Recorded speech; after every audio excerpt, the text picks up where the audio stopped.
Shalom, que alegria iniciar mais esse mergulho profundo hoje. Shalom, pois é, eu tô muito animada pra nossa conversa.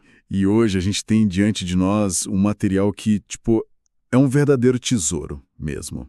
Com certeza. Um tesouro para quem busca entender aquelas engrenagens mais profundas da fé, sabe? E da história do povo do Altíssimo. Exatamente. A nossa missão hoje, nessa nossa análise, é destrinchar o capítulo 1 de Kelosaiá. Que o pessoal do Ocidente, e nas tradições mais comuns, conhece como a Carta aos Colossenses. Isso, Colossenses. Mas a gente vai fazer isso de uma forma muito detalhada, só que simples. Bem acessível. Exato, mas para quem já caminha nessa jornada e quer ir bem além daquela leitura de superfície. E o grande diferencial dessa nossa imersão de hoje, olha, é o próprio texto que a gente está usando como base para o estudo. Sim, a nossa fonte. Porque a gente está se debruçando sobre uma tradução que é toda anotada, preparada especialmente para o remanescente crente. Uma lente nova, né? É tipo uma lente que remove muito daqueles filtros teológicos ocidentais que foram jogados em cima dos escritos originais durante os séculos. E quando a gente lê as palavras do emissário com essa mente hebraica restaurada, é outra coisa. A gente descobre significados que simplesmente somem nas versões normais. Somem completamente. Mas antes da gente dar o primeiro passo nessa exploração, é fundamental a gente estabelecer uma regra de ouro aqui para quem está acompanhando. A nossa regra de ouro do mergulho. Durante toda a nossa análise hoje, em respeito absoluto à raiz hebraica e à revelação desse texto, nós vamos usar exclusivamente os nomes sagrados. Como está na fonte que a gente está estudando. Isso. Então a gente sempre vai se referir ao Abba, o Altíssimo e Criador, como Ial. E o filho dele, o nosso Mashia, será chamado de Ial-Shá. Manter essa reverência não é só um detalhe estético, é a chave para destrancar a mensagem. E essa escolha vai muito além de uma preferência de linguagem, sabe? Com certeza. Quando a gente usa os nomes originais, a gente está se alinhando com a autoridade que eles carregam, porque na mente do primeiro século, o nome revela o caráter e o propósito. Um propósito de tudo. Então, quando preservamos Ial e Ialcha, o texto continua ancorado no seu ecossistema original, longe daquela desconexão que as traduções causaram. E o que torna essa análise tão fascinante? Tão única, né? Exato. É que não estamos lidando só com uma carta antiga. Não é um pedaço de história distante que ficou lá no passado. De jeito nenhum. Nós estamos diante de mistérios antiquíssimos que por eras ficaram guardados, mas que agora estão sendo revelados de uma forma muito cristalina. Este texto de Shaul funciona quase como um manual de identidade para o remanescente. E a nossa missão principal hoje é justamente pegar toda essa riqueza, toda essa profundidade teológica e traduzir isso para o nosso dia a dia. De um jeito simples. Muito simples, focado em quem está ouvindo e quer entender a grandiosidade da restauração do remanescente em Ialcha. A ideia é fazer isso sem complicação nenhuma, mergulhando no significado real de alguns termos. Até porque a tradução muitas vezes acaba achatando o peso original das palavras, né? Perde totalmente a força. Exatamente. Pega o termo psorá, por exemplo, que a gente costuma ler como boas novas. Mas a psorá carrega um peso muito maior. É o anúncio de um rei. Um decreto real de vitória. Isso. Ou a palavra ahavá, que vai muito além de um sentimento passageiro. É o amor em ação. Um amor incondicional e prático. Quando a gente resgata esses sons, esses significados, o texto simplesmente salta das páginas. Ganha vida nova. Então vamos começar a construir o alicerce dessa conversa. Logo nos primeiros 14 versículos, a gente percebe um tom muito afetuoso. Muito próximo. Sim, Shaul começa falando sobre as orações contínuas que ele faz pelos irmãos, o que no texto original chamamos de tefilote. E ele destaca duas coisas que são o termômetro daquela comunidade. A emuná e o ahavá. Exatamente. A emuná, que é aquela fé firme, inabalável, e o ahavá, o amor sincero operando no ruá, o espírito. E o que me chama a atenção é que ele não começa com grandes teorias cósmicas. Verdade. Ele começa direto com a vida prática daquelas pessoas. De que o ruá está agindo Não é um evento místico inexplicável. Não é um show pirotécnico, Não. né? Não, é mudança de comportamento. A imuná firme e o ahavá pelos irmãos são as provas visíveis.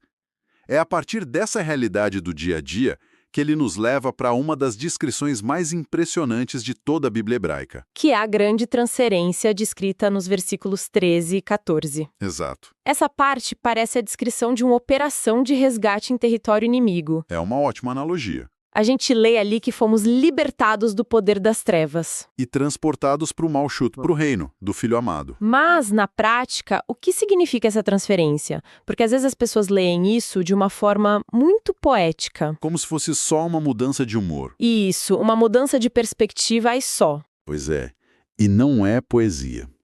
Para compreendermos a gravidade disso, a gente precisa imaginar uma situação de cativeiro real. Pessoas que nasceram e cresceram sob o domínio de um tirano opressor. Onde não há direitos. Não há direitos, não há cidadania legítima, não há perspectiva de futuro. É escravidão total no território das trevas. A intervenção do Altíssimo não foi só enviar uma mensagem de consolo para quem estava na prisão. Não foi um aguenta firme aí. Não. O Criador executou uma operação de extração. Ele nos retirou a força desse domínio sombrio e nos realocou juridicamente e espiritualmente no Malchut de luz. E o mais impactante é como essa operação foi financiada, né? O versículo 14 mostra que nós temos a Geulá, a redenção, por meio do dam dele. Ou seja, houve um preço altíssimo de resgate. O sangue. O dam. A Geulá tira a gente do cativeiro e resolve a dívida passada. Mas aí entra uma questão muito prática. Qual? Se a dívida foi paga e fomos transferidos para um novo reino, não fomos resgatados para simplesmente sentar numa cadeira de balanço e esperar o tempo passar. O resgate exige uma nova postura. Com toda certeza. E o texto nos apresenta um conceito maravilhoso para descrever essa nova postura, que é o halaká. Em termos simples, significa o nosso caminhar, a nossa conduta diária. A forma como a gente vive de segunda a segunda. Exatamente.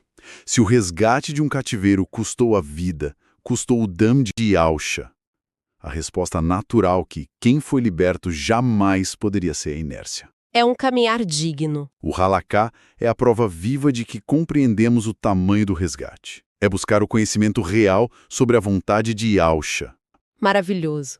Agora, para quem está acompanhando este nosso mergulho profundo, eu vou pedir para dobrar a atenção. É um momento crucial. Sim, se houver alguma distração agora, algo tirando o foco, é a hora de pausar, respirar fundo e vir com a gente. Porque nós vamos entrar no versículo 16. Um texto majestoso. Sem nenhum exagero, é um dos textos mais densos e impactantes já escritos. Ele muda completamente a escala da nossa compreensão. É o momento em que Shaul ajusta a lente e nos mostra a verdadeira face do filho. O versículo anterior já introduz Yausha como o Bashor, o primogênito de toda a criação, e a imagem do Altíssimo Invisível. Mas o versículo 16 vai além. Muito além.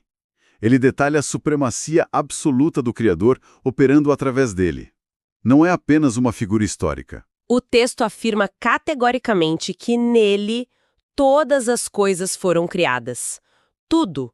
O que está no Chamaim, nos céus, e o que está na terra. E ele divide isso muito bem. Sim, entre as coisas visíveis, a matéria, as montanhas, os planetas e as invisíveis. É impressionante como a carta faz questão de listar essas estruturas invisíveis. E a lista é propositalmente abrangente, para não deixar margem de dúvida. Shaul menciona tronos, domínios, principados e poderes. É fundamental de mencionar a magnitude disso. É gigantesco. Toda a arquitetura da realidade, as dimensões que a ciência mal consegue arranhar, as hierarquias no mundo físico e espiritual. Tudo, absolutamente tudo, passou pelas mãos dele. A fundação do universo operou através do Filho. E a frase que encerra esse raciocínio no versículo 16 é a chave de tudo. O texto conclui: todas as coisas foram criadas por ele e para ele. Essa é a grande virada. E Yausha, o filho do Abba Yau, não é apenas o arquiteto, ele é o destino. Se as coisas foram criadas para ele, então nada na nossa existência é aleatório. Essa constatação altera o eixo da nossa realidade. Saber que ele é o Bashor antes de todas as coisas oferece uma base inabalável. Traz muita paz. Traz. Se enfrentamos o caos, seja num cenário global ou dentro de casa, podemos lembrar que a origem e o destino da criação estão firmes. A nossa redenção está ancorada naquele que mantém as moléculas do universo unidas. O que nos leva perfeitamente para o nosso próximo ponto de foco absoluto, os versículos 19 e 20. Que são profundíssimos. O versículo 19 traz uma afirmação com uma simplicidade desconcertante. Porquanto agradou ao Abba que nele habitasse toda a plenitude. Quando lemos toda a plenitude, como traduzir isso sem cair em jargões complicados? Olha, uma boa forma de visualizar a plenitude é pensar em algo que não é fragmentado. Como assim? Ial, o Criador, não distribuiu seu poder de resgate em várias pessoas diferentes. Como se cada um tivesse um pedacinho do mapa do tesouro. Isso. Ele não fez isso, ele concentrou a totalidade, o 100% do seu plano de restauração em uma única pessoa, no Mashiach. A caixa de ferramentas para consertar o universo inteiro está depositada integralmente nele. Não falta absolutamente nada. É como se o Abba colocasse um selo dizendo: toda minha autoridade está aqui. E a grande obra gerada por essa plenitude é descrita no versículo 20. Onde ele restaura todas as coisas. Exato, tendo feito shalom, a paz verdadeira. Mas o preço dessa shalom precisa ser muito bem entendido por quem nos ouve. Pois é, e aqui a gente entra no ponto mais sensível e vital da nossa análise. Essa shalom não é só ausência de conflito, é a restauração total do equilíbrio, e isso custou o derramamento de sangue. O Dan. Sim. O texto é claríssimo. A paz foi feita pelo Dan derramado na sua estaca de execução. E Yahusha morreu no madeiro. No madeiro. E é nesse momento exato, num ato de dor indescritível no madeiro, que a engrenagem que estava travada desde o princípio se move. A restauração do universo é ativada. E essa palavra, restauração, carrega um peso que vai muito além de perdoar os nossos erros individuais. Há algo colossal acontecendo nos bastidores. Um resgate histórico. Sim, ao lermos as notas de rodapé da Bíblia hebraica nos versos 20 e 21, a gente se depara com o mistério de todas as coisas sendo restauradas. Existe um mistério coletivo aqui. O mistério das duas casas. E isso é algo que muitas vezes passa batido. Como a gente pode entender essa restauração das duas casas de uma forma simples, como uma narrativa? Vamos imaginar uma família muito antiga. Uma família numerosa e próspera que, num determinado momento, passou por uma tragédia. Uma briga interna tão devastadora que dividiu a casa no meio. O reino se partiu. Metade para um lado, metade para o outro. Isso. De um lado ficaram os irmãos de Yaldá, os Yaldim. Eles conseguiram manter grande parte da identidade da família, as leis, os costumes e o conhecimento de Yal. Eles guardaram a herança visível, né? Exatamente. Essa é uma parte da família. Mas a outra parte... O que aconteceu com o resto da casa, que foi dividida? Essa outra parte, que era um grupo gigantesco, tomou um rumo totalmente diferente. Eles foram espalhados, dispersos pelo mundo afora. E com o passar das gerações, eles se misturaram tanto com as outras nações que sofreram uma espécie de amnésia espiritual. Esqueceram quem eram? Perderam a identidade original, esqueceram o próprio nome e de onde vieram. Esse enorme grupo de irmãos dispersos é conhecido como Efraim. Nossa! Então eles se tornaram estrangeiros para a própria herança deles. Totalmente alienados. O que nos leva direto para o texto de Colossenses, quando diz que o sacrifício na estaca de execução veio para restaurar todas as coisas e fazer a paz, na verdade está resolvendo o maior drama familiar da história. É a reconciliação dessa família partida ao meio. É o plano do Abba para unir os irmãos de Yaldá com os irmãos perdidos de Efraim.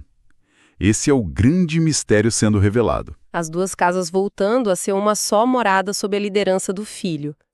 E se a gente olhar o versículo 21, com essa lente, tudo faz sentido. Fica muito claro. Shaul fala de pessoas que antes eram alienadas e inimigas. E as notas de rodapé identificam esses alienados justamente como sendo Efraim. Eles eram aqueles que estavam longe, esquecidos no meio das nações, completamente separados da aliança original. O que mostra a potência da estaca de execução. O alcance desse sacrifício no madeiro não tem limite geográficos. E nem temporais. O Daim derramado alcança os que estavam perto, guardando a lei, e os que estavam irremediavelmente longe, sem identidade. A estaca de execução funciona como a agulha que costura novamente o tecido do povo que estava rasgado há séculos. Uma costura perfeita. A shalom, mas a paz, é vertical porque restaura o relacionamento com o Altíssimo, mas é também profundamente horizontal porque restaura a irmandade perdida. Yao nunca abandonou a casa que foi dispersa. Nunca.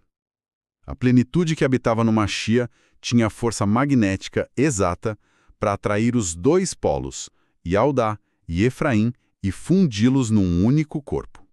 Um remanescente dos Yaldim limpo perante o Abba. Só que essa beleza toda não é um passe livre para a irresponsabilidade. De jeito nenhum. No versículo 23, Shaul introduz um elemento de cautela, a condição de segurança.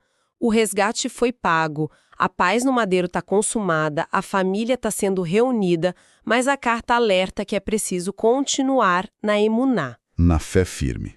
Por que esse aviso é tão importante? Porque a natureza humana tende a se acomodar.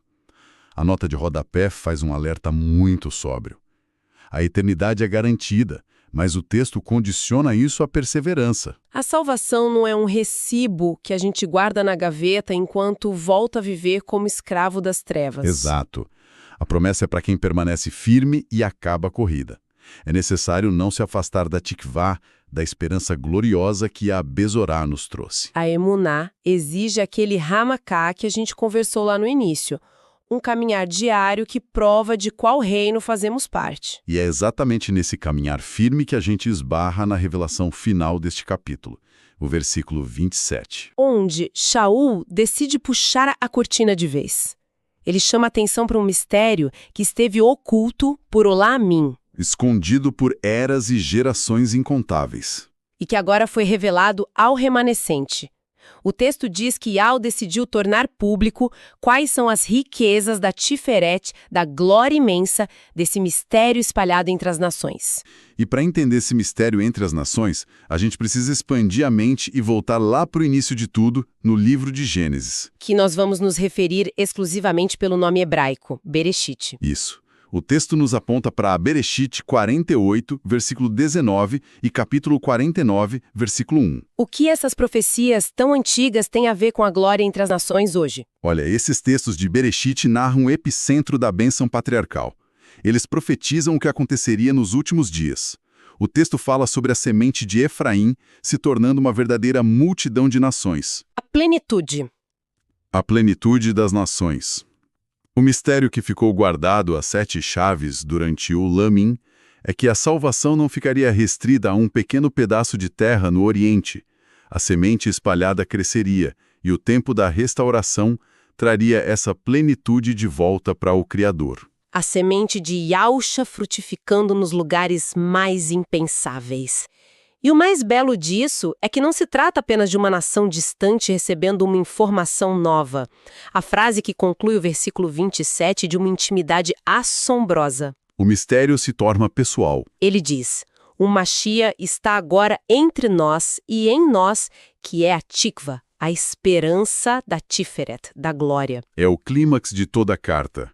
Vamos pensar bem. O Altíssimo nos resgata do cativeiro. Ele concentra toda a plenitude no seu Filho.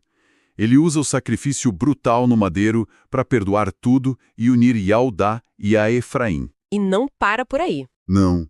O passo definitivo é que o próprio Messias, o Filho do Criador do Universo, passa a habitar no interior das pessoas. O Machia em nós não é uma metáfora. É a garantia real de que a Tiferet prometida será alcançada. Saber que o próprio Machia habita interiormente no remanescente deveria mudar completamente a forma como a gente encara a nossa rotina. E isso nos dá o gancho perfeito para amarrar tudo que conversamos hoje. Aterrissar na prática. Exato. Nós fomos de uma transferência de reinos para a magnitude de quem criou todas as coisas, Vimos o Dharma no madeiro, colar os pedaços da família e descobrimos que esse poder agora mora dentro de nós. Esse conhecimento não pode ficar flutuando só no intelecto. Ele precisa dar força para a gente encarar a vida diária. Sem dúvida. E é justamente isso que Shaul faz no último versículo do capítulo, versículo 29, e que serve como a nossa grande reflexão final para quem está nos acompanhando.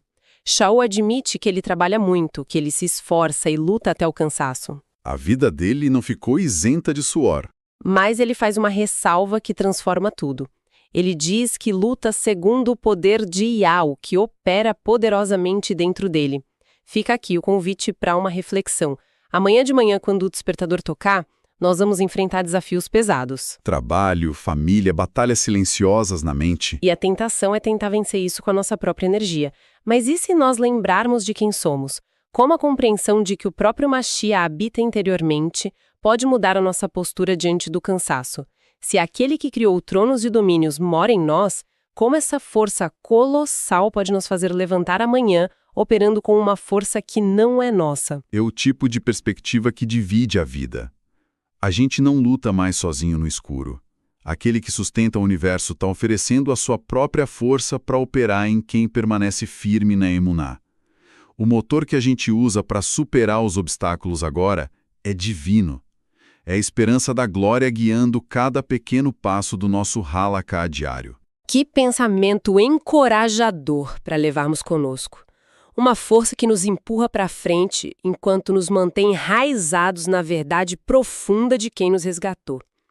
Agradecemos imensamente a companhia e a atenção de todos nesta jornada inesquecível de conhecimento.